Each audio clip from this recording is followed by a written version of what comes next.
बिस्मिल्लाहिर्रहमानिर्रहीम। अस्सलाम वालेकुम नाज़रीन, उम्मीद करता हूं कि आप जहां भी होंगे खैर वाफियत से होंगे। निगहबान रमज़ान पैकेज जिसका आगाज़ वज़ीर आला पंजाब मरियम नवाज़ साहिबा की जानिब से किया गया था, उसकी तकसीम पूरे पंजाब के अंदर जारी है। आज के इस व्लॉग में उस तकसीम का मुकम्मल जायज़ा लेंगे कि वो तकसीम किस तरीके से हो रही है और क्या वो जो राशन दिया गया मुस्तहिक लोगों को, सफ़ेद पोश लोगों को, पंजाब के गरीब लोगों को, क्या वो वहाँ तक पहुँच भी रहा है या नहीं पहुँच रहा।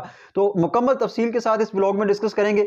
सबसे पहले हमने एक व्लॉग रिकॉर्ड करवाया था जिसमें आपको बताया था कि इस रिलीफ के नाम पर कितना बड़ा डाका जो है वो आवाम को डाला जा रहा है और आवाम की टैक्स से ये पैसा जो है उसको किस तरह गलत तरीके से इस्तेमाल किया गया और इस राशन पैकेज से हुकूमत ने कितने पैसे कमाए हैं। तो वो व्लॉग उसको काफ़ी तनकीद का निशाना भी बनाया गया। बहरहाल वो एक फैक्ट्स एंड फिगर्स हैं जिनको किसी भी सूरत जो है वो रद्द नहीं किया जा सकता। तो अब बढ़ते हैं उस तकसीम के अमल की जानब। तो इस तकसीम का अमल ये है कि गवर्नमेंट की जानब से जो है वो हर तहसील के अंदर जो डिप्टी कमिश्नर साहब हैं और एसी साहब हैं उनको जो है वो फरिश्तें दी गई हैं, वो लिस्टें दी गई हैं। अब मुझे नहीं पता कि वो लिस्टें किस बुनियाद पर दी गई हैं, उसका क्राइटेरिया क्या है। पहले ये बताया गया था कि जी वो जो एहसास राशन प्रोग्राम था उससे वो लिस्टें ली गई हैं। फिर बताया गया कि जी बेनज़ीर इनकम सपोर्ट प्रोग्राम के जो अहल लोग हैं उनको वो राशन दिया जाएगा। लेकिन बिल आखिर जब मैंने उन लिस्टों का बगौर मुशाहिदा किया तो वो मुझे अभी तक नहीं समझ आई कि वो लिस्टें किस सन की हैं और किस प्रोग्राम की है, क्योंकि उसमें ज़्यादा से ज़्यादा आप यूं समझे कि 90% लोग उसमें मुस्तहिक ही नहीं हैं। यानी कि 90% लोग वो हैं जिनकी सैलरी महाना 1 लाख से जायद बनती है। तो 1 लाख से जायद सैलरी लेने वाले लोग मेरे ख्याल में उस पैकेज के मुस्तहिक नहीं है जिनको वो दिया गया, जिनके लिए वो लॉन्च किया गया है उसके वो मुस्तहिक नहीं है। तो उससे यानी कि जो मुस्तहिक लोग हैं उन तक वो राशन नहीं पहुंच रहा। मैं उन लोगों को पर्सनली, जिन लोगों को जानता हूं जो हमसे राब्ता कर रहे हैं, उनमें से ज्यादातर लोग मुस्तहिक हैं लेकिन उनका नाम उन लिस्टों के अंदर शामिल नहीं है।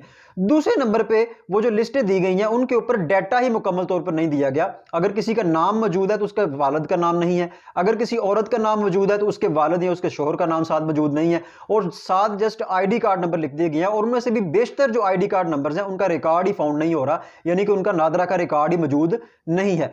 तो इस कदर नाअहली गवर्नमेंट की है कि आपने अगर राशन चले दे दिया है, आपने तस्वीर लगाई या ना लगाई वो तो एक अलग इशू है, आपने उस प्रोग्राम को लॉन्च कर दिया, अरबों रुपए आपने उस पर मुख्तस कर दिए, तो कम से कम आपको जो है वो उसका तो थोड़ा सा तकसीम का तरीका ही आप बदल लेते। 75 साल पाकिस्तान को बने हुए हो गए हैं और हम अभी तक उस सिस्टम को लॉन्च नहीं कर सके कि जो कि लोगों तक इमदाद ही अच्छे तरीके से पहुंच जाए। तो यूनियन कौंसिल का सिलसिला इसमें इन्वॉल्व किया गया, फिर महकमा सेहत को इन्वॉल्व किया गया, उनको बेचारों को आपने कहा कि जी आप जाके लिस्टें बनाएं। अब उनको जो आपने डॉक्यूमेंट्स दिए हैं उसमें वो डाटे मुकम्मल नहीं है, तो वो किस तरीके से उसकी वेरिफिकेशन करें। तो इस कदर ये एक मैं समझता हूं कि बदतरीन प्रोग्राम रहा है कि जिससे मुस्तहिक अफराद को जरा भी फायदा नहीं हुआ। अभी तक उसकी तकसीम जारी है, कुछ मराहल में की जा रही है, कुछ लोगों को मिल गया, कुछ को नहीं मिला। ज्यादातर लोग अभी रहते हैं, अभी जो है वो रमजान मुबारक का भी आगाज होने जा रहा है, एक दिन रमजान मुबारक में रहता है लेकिन अभी तक वो राशन नहीं मिला। दूसरी और तीसरी अहम बात वो ये है कि उस राशन पैकेज में 10 किलो आटा है, 2 किलो चीनी है, 2 किलो घी है और इसके साथ साथ 2 किलो शायद चावल है। तो ये उसका मेन्यू है। मुझे बताएं कि जिस फैमिली के 5 मेंबर्स हैं या 6 मेंबर्स हैं उनको ये राशन 1 महीने के लिए क्या काफ़ी है? मेरे ख्याल में कि ये राशन उनके लिए 1 महीने के लिए काफ़ी नहीं है। तो बात फिर वही आ जाती है कि आपने अरबों रुपए खर्च किए और वो मुस्तहिक लोगों तक भी वो राशन नहीं पहुंचा और गैर जो मुस्तहिक लोग हैं उन तक वो पहुंच गया। गरीब लोग फिर वही रुल रहे हैं और जलीलो ख्वार हो रहे हैं, उनका रमज़ान फिर वैसे ही गुजरेगा। इसके साथ साथ आप अगर चीज़ों के रेट्स की बात करें तो वो आसमान से बातें कर रहे हैं।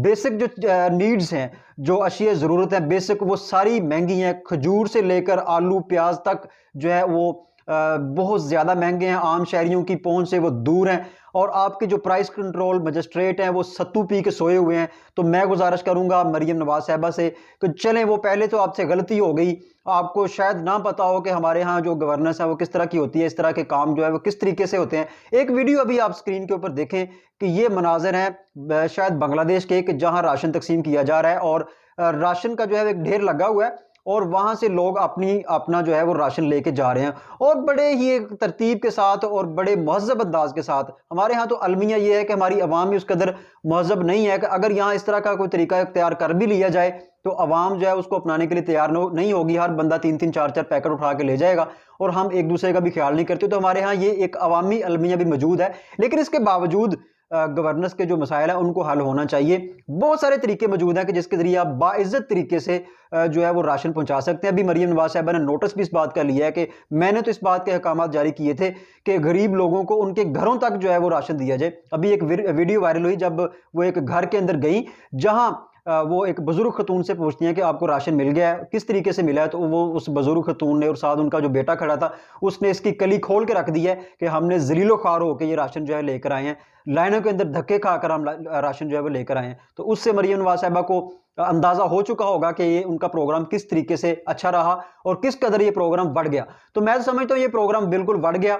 इसमें अब जो लोग नामालूम हैं, जिनको ये राशन नहीं मिला, वो अब राशन किसके खाते में जाएगा, वो डेफिनेटली ये जो इंतजामिया के लोग हैं इनके खाते में जाएगा।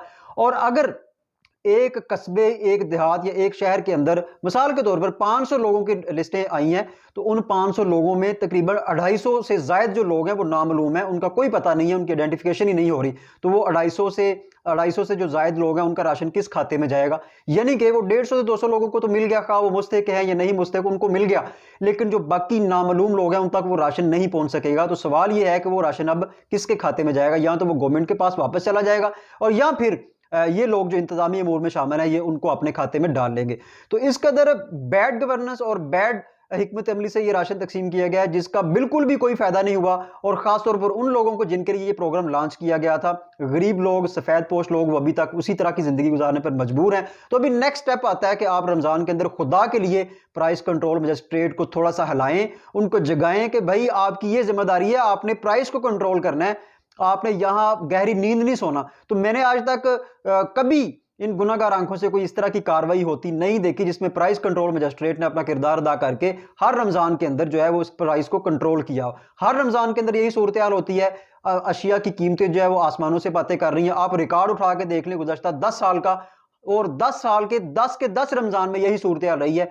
हमने किसी दौर में के अंदर ये नहीं देखा कि जो अशिया की कीमतें वो कंट्रोल में हैं और गरीब को जो है वो थोड़ा सा रिलीफ मिल रहा है और चीज़ें अपनी कीमत के ऊपर मिल रही है। ये तो है ना कि एक तो हो गया कि मसनूई महंगाई पैदा कर देना, एक होता है कि जो चीज़ें आपको रीजनल रेट है उसी से मिल जाए, तो रीजनल रेट पे भी जो है वो नहीं मिलती। तो आप रिलीफ देने की बजाय कम से कम चीज़ों को रीजनल रेट पे जो है वो देने में ही कामयाब हो जाएं। तो ये आपका मरियम नवाज साहिबा का एक बहुत बड़ा इम्तिहान है कि आप इस रमज़ान के अंदर किस तरीके से जाती हैं। सबसे पहली एंट्री तो आपकी बिल्कुल फ्लॉप हो गई, वो आपको पता चल गया होगा कि किस तरीके से वो राशन जो है वो तकसीम किया गया और किस कदर वो मुस्तहिक लोगों तक पहुंचा है, और उसकी जो तकसीम का तरीकाकार है वो किस कदर जो है वो शफाफ था। तो अभी अगला इम्तिहान आपका प्राइस कंट्रोल मजिस्ट्रेट का है, क्या आप उनको काबू कर पाएंगी या नहीं कर पाएंगी। बहरहाल ये आने वाले दिनों में पता लग जाएगा कि मरियम नवाज साहिबा किस कदर एक्टिव साबित होती हैं और प्राइस कंट्रोल मजिस्ट्रेट के साथ उनका जो मैच पड़ता है उसमें विनर कौन होता है, प्राइस कंट्रोल मजिस्ट्रेट होते हैं या मरियम नवाज साहिबा होती हैं। हमेशा की तरह प्राइस कंट्रोल मजिस्ट्रेट ही फातेह करार पाए हैं, क्योंकि वो अपने अपने दफातर के अंदर बैठकर मज़े की ज़िंदगी गुजार रहे हैं।